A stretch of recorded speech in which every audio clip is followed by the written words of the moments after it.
President Trump's recent remarks about his health are raising questions about whether people should be taking aspirin to reduce the chance of heart attack or stroke.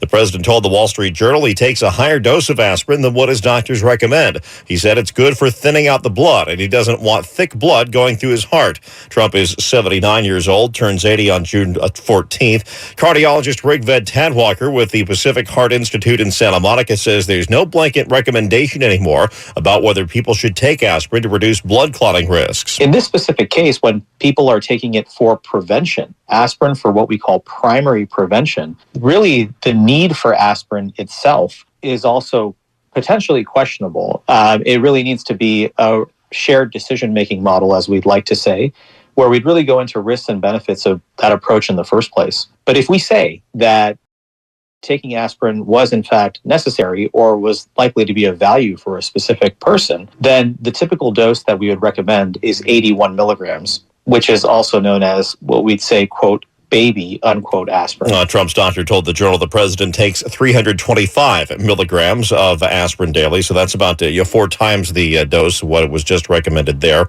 Tadwalker says there are risks to taking more than the recommended dose. The primary risk that someone runs into is bleeding. And this may seem trivial, but we often consider bleeding to be something like maybe bruising of the hands or of the arms or something of that nature, which certainly could happen. But there are more potential toxicities, such as bleeding from the gut, we call GI bleeding, or maybe even into the brain, which we call an intracranial hemorrhage.